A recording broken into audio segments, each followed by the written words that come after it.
장로님께서 기도하시면서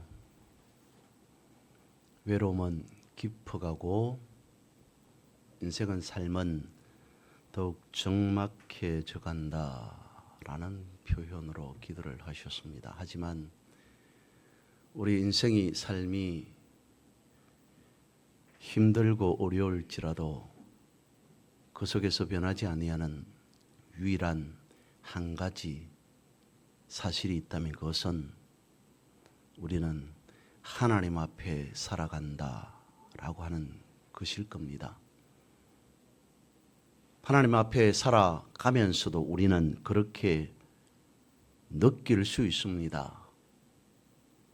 세상에서 혼자 외롭게 떨어진 것처럼, 외롭게 홀로 선 것처럼 여러 가지 해결할 수 없는 많은 문제들 가운데에서 힘들고 어려운 일들이 종종 아니면 가끔씩 생기기도 하죠. 이럴 때에 크게 두 가지 유형을 구분할 수 있습니다. 먼저 첫 번째는 회피하는 유형이 있을 수 있습니다. 어떤 문제가 생겼을 때에 그 문제를 직시하기보다는 도망가 버리는 형태라는 것이죠. 성경에서 그 인물을 찾아서 엘리야 스타일이다라고 이야기를 합니다. 갈멜산에서 엘리야는 대성을 거두었습니다. 그러나 그 이후 이세벨이 자신을 제거하겠다고 달려들자 엘리야는 무서워서 도망가 버렸다는 것이죠. 그리고 다음은 반대로 회피하지 아니고 오히려 문제를 바라보면서 도전해 나가는 사람이 있다는 것입니다. 그 예로 여호수아를 예로 듭니다. 다름 아닌 여리고성 앞에 선 여호수아, 사람의 힘으로 능으로 감당할 수 없는 여리고성 앞에서 하나님의 음성을 듣습니다. 사람은 하지 못할지라도 하나님께서 시키시는 대로 하나님의 말씀대로 행하면 하나님께서 그 모든 것을 이루게 해 주실 것이다 라고 하는 담대한 믿음으로 도전해 나가는 스타일이라는 것이죠. 오늘 본문에 보면 스룹바벨도 등장합니다마는 주인공은 스가랴입니다. 스가랴는 엄청난 문제 앞에 서 있습니다. 그런데 그는 도망가지 않습니다. 회피하지 않습니다. 큰 문제를 바라보면서 도전하는 사람이었습니다. 이스라엘 백성들이 포로로 잡혀간 지 70년 만에 다시 돌아오게 되어집니다. 온 나라는 폐허가 되어져 있습니다. 그렇게 웅장했던 성전 역시 폐허가 된 상태였습니다.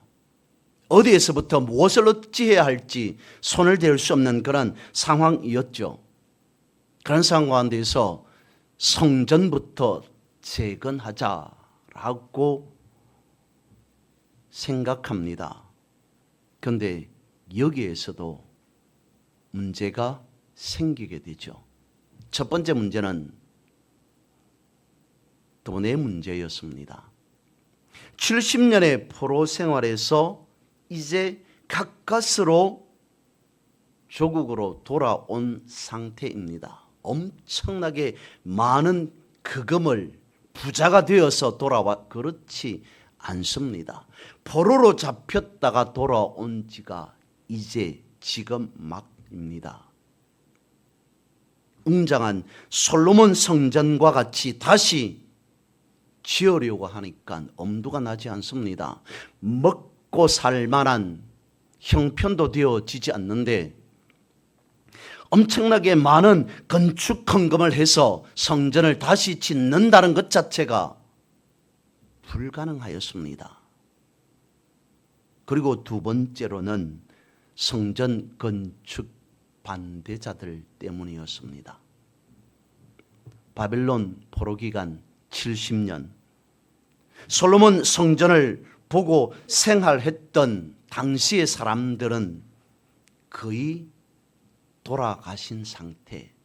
이제 다시 조국으로 돌아온 사람들은 성전을 보지 못했던 후세대였습니다.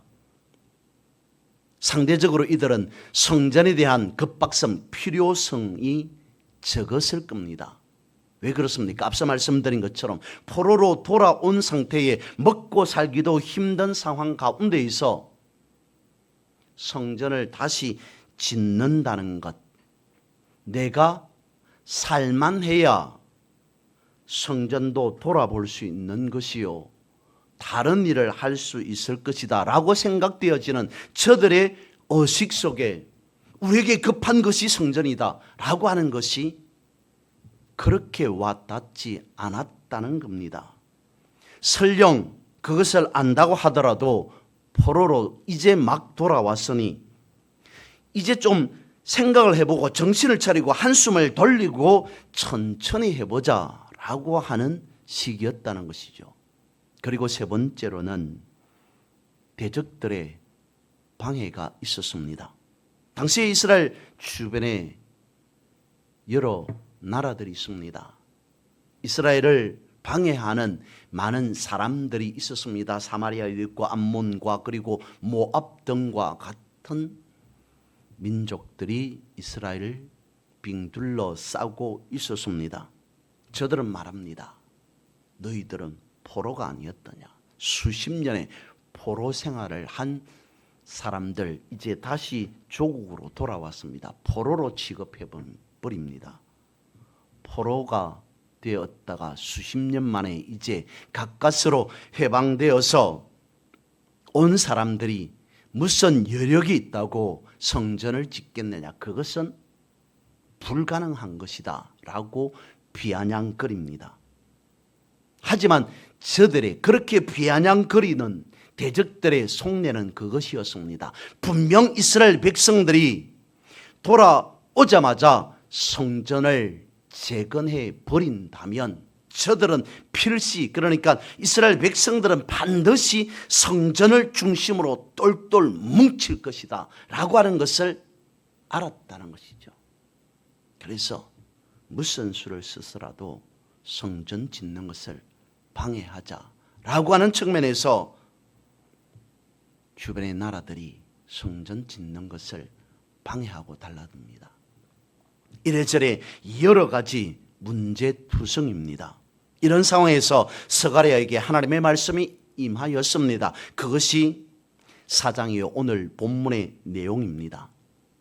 즉 다시 말씀을 드리면 불가능하다고 여길 수밖에 없는 성전 재건을 앞두고 있는 이스라엘 백성들에게 하나님께서 말씀하시더라는 것이죠. 무엇과 같이 말씀하시냐면 첫 번째 이렇게 말씀하고 있습니다. 오직 나의 영으로 되느니라. 6절과 7절에 해당하는 부분입니다.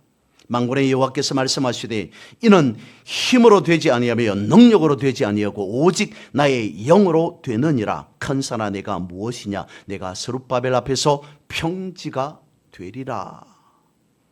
여러분, 말씀드린 바와 같이 우리가 살아가면서 우리 앞에 산과 같은 엄청난 큰 문제가 놓여 있을 수 있습니다.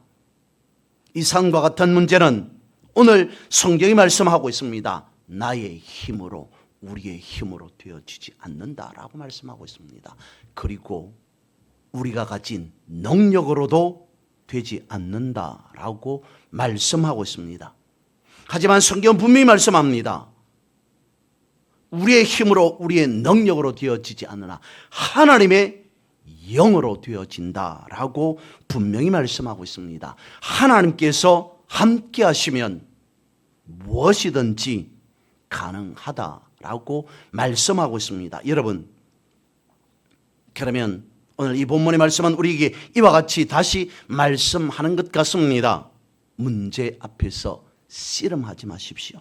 그 문제를 들고 하나님 앞으로 가지고 나오라라고 말씀하고 있다는 것입니다.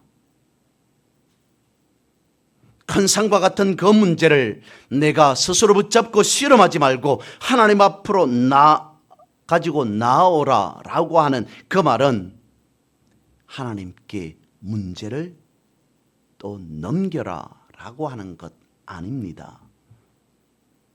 제게 이렇게 해결할 수 없는 엄청난 큰 문제가 있으니 하나님 알아서 해 주십시오라고 요구하는 것도 아니라는 것이죠.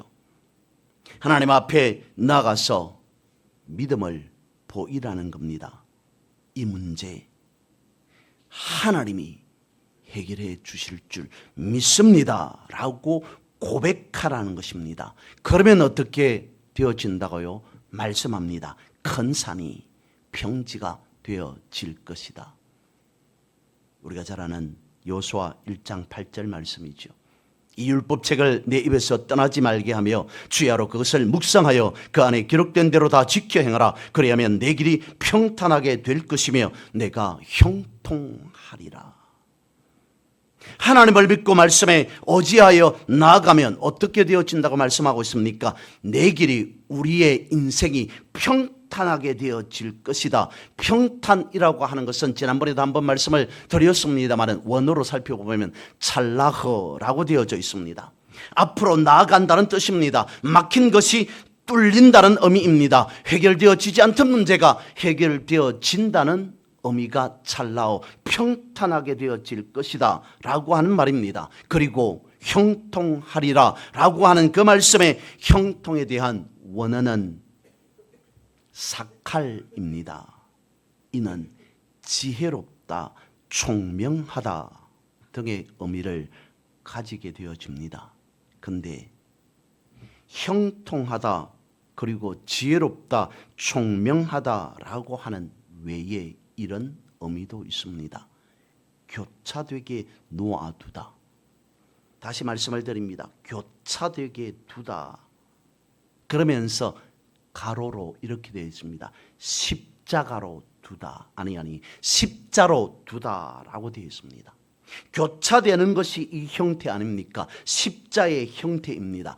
교차되게 십자로 두다라고 하는 것이 형통하게 되다라고 하는 사칼이 가지고 있는 뜻 속에 있습니다.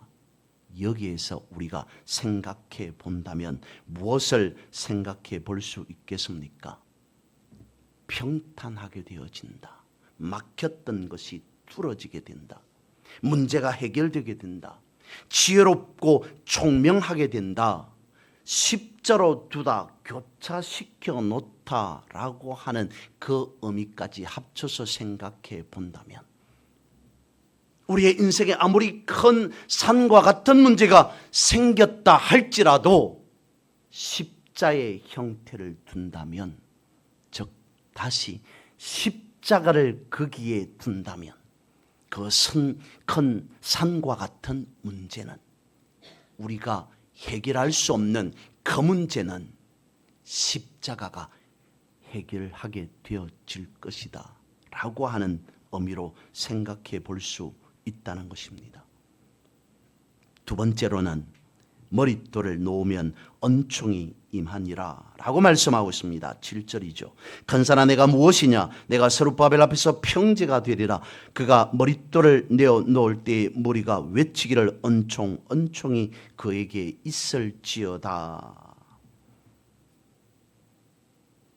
말씀드린 바와 같이 당시에 포로로 돌아온 상황에서 저들에게 성전 건축은, 성전 제거는 말 그대로 큰 산이었습니다. 그런데 하나님 말씀합니다. 머릿돌을 놓기만 하면 은총을 내가 부어줄 것이다, 허락할 것이다 라고 말씀하고 있습니다. 첫 돌을 놓으면 나머지는 하나님께서 이루어 주시겠다라고 말씀하고 있습니다. 어떻게 해요? 믿음으로 첫 돌을 놓으면 그 다음은 하나님이 일하신다는 것이죠. 그러면 이것이 머릿돌을 놓는 것 자체가, 내가 먼저 첫 돌을 놓는 것 자체가 쉬운 거겠습니까? 아니면 어려운 거겠습니까?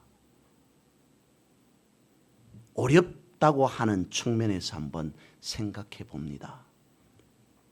이스라엘 백성들이 광야의 삶 속에서 약속의 땅 가나안으로 들어가기 전에 요단강 앞에 설 때가 있었습니다. 그때 하나님께서 말씀하십니다. 물론 궤를 맨 사람들에게 하신 말씀이었습니다. 첫 번째로는 궤를 메고 요단 강물에 발을 내디더라 라고 말씀하고 있습니다. 그것이 저들의 입장에서 쉬웠을까요? 어려웠습니다. 왜 그랬습니까? 그 전에 생각이 일이 있었기 때문이었습니다. 언제요? 홍해 때의 일이었습니다. 홍해 때에는 하나님께서 이스라엘 백성들에게 그랬습니다. 건너갈 수 없는 그 큰 강 앞에 하나님 말씀하십니다. 너희는 가만히 있어 하나님이 어떻게 일하시는지를 지켜보아라. 그 어떤 일도 할 필요 없이 홍해 앞에 하나님의 어떤 역사가 일어나는지 그냥 보고 있기만 하면 된다라고 말씀하시면서 그때의 홍해가 갈라졌습니다. 그리고 갈라진 홍해 사이로 이스라엘 백성들이 마른 땅과 같이 건너가게 돼요. 먼저 하나님께서 홍해를 마른 땅이 되게 해 주셨습니다. 그리고 난 이후에 이스라엘 백성들이 건너갔습니다. 이 일을 경험한 이스라엘 백성들 요단강 앞에 섰습니다. 요단강이 갈라지지 않았습니다. 흘러 넘치고 있습니다. 물살이 셉니다.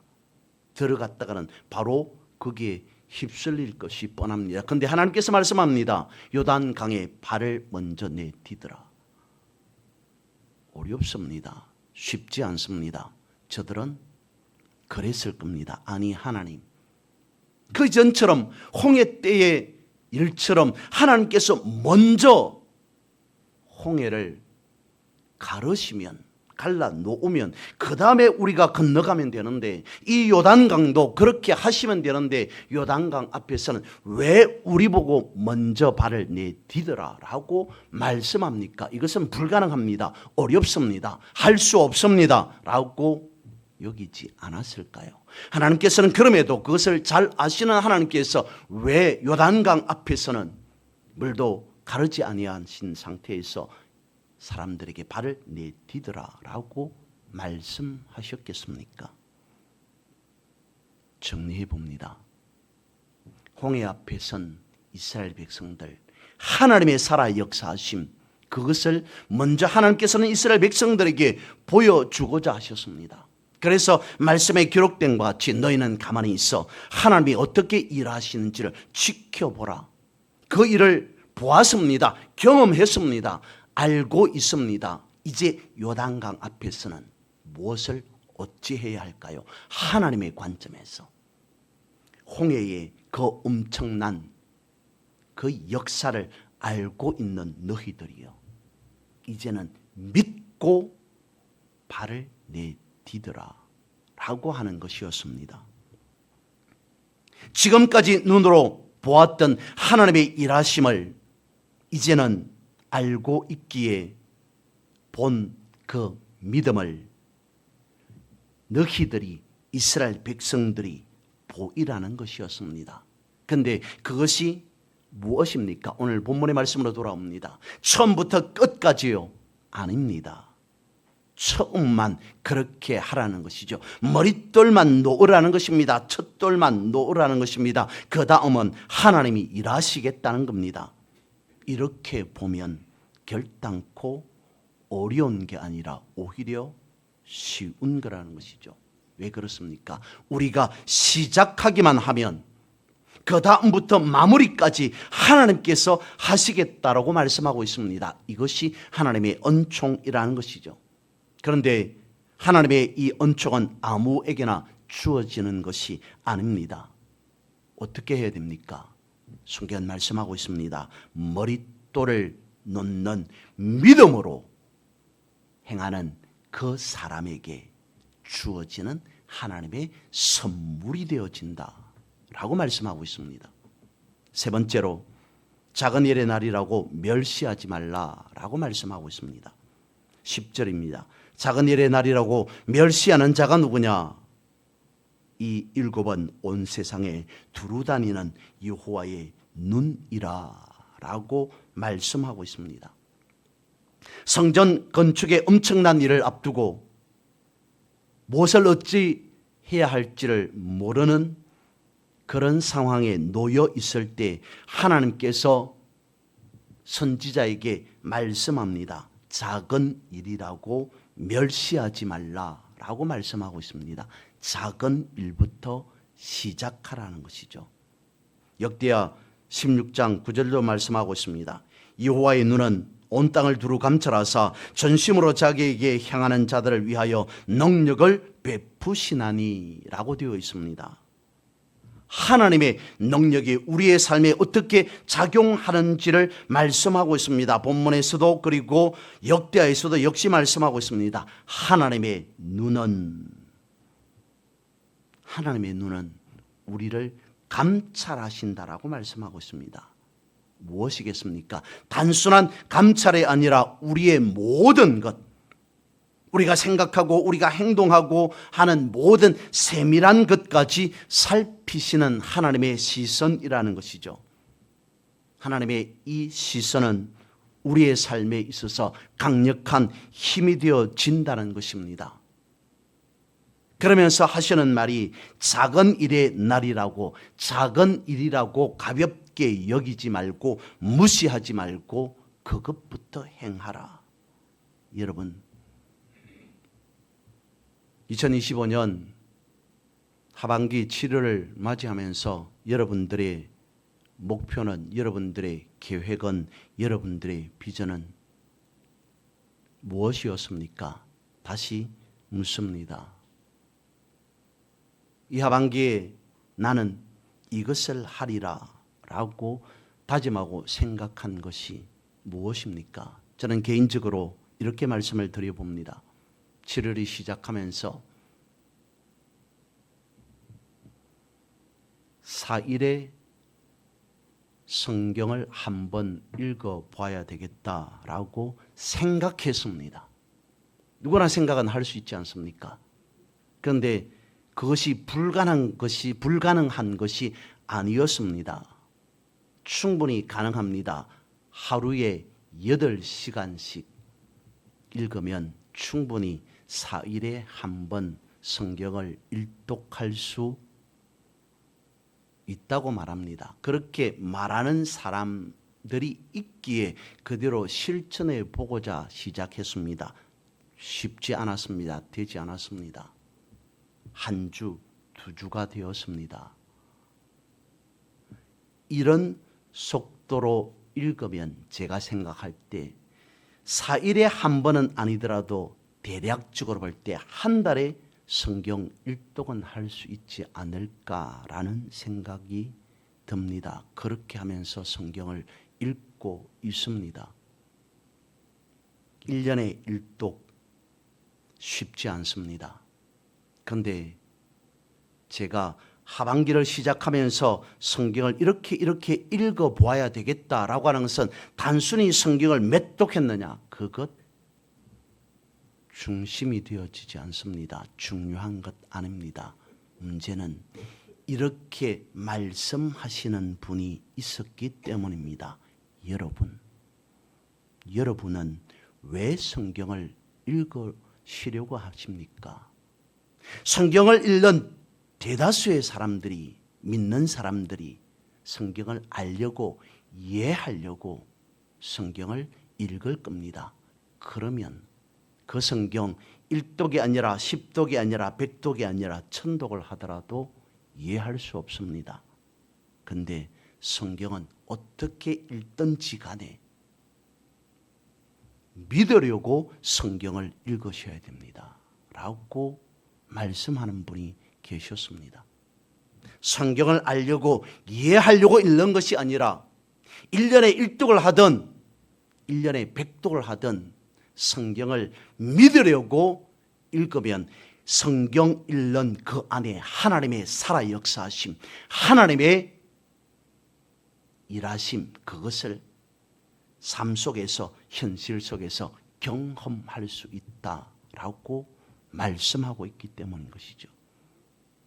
성경 하루에 한 장, 하루에 몇 장 읽는 것, 형편에 따라서 쉬운 일일 수도 있고 어려운 일일 수도 있습니다. 큰 것일 수도 있고 작은 것일 수도 있습니다. 하루에 10장, 20장, 하루에 책 한 권, 성경 어떠한 부분에 한 권 읽는 것 자체가 쉬운 일일 수도 있고 어려운 일일 수도 있습니다. 하지만 성경 말씀하고 있습니다. 작은 일이라고 가볍게 여기지 말고 할 수 있는 그 일부터 행하라. 어떤 분들은 성경을 천독했다. 그것도 어른도 아닌 초등학생들이 성경을 천독했다라고 말하기에 귀가 쫑긋했습니다. 도대체 초등학생들이 어떻게 성경을 천독할 수 있겠느냐? 그 교회는 그렇게 한답니다. 새해가 되어지면 거의 대부분의 교회가 말씀 카드를 뽑습니다. 그 뽑은 말씀 구절이 있는 그 책만, 그 권만 계속 반복해서 읽는다는 것이죠.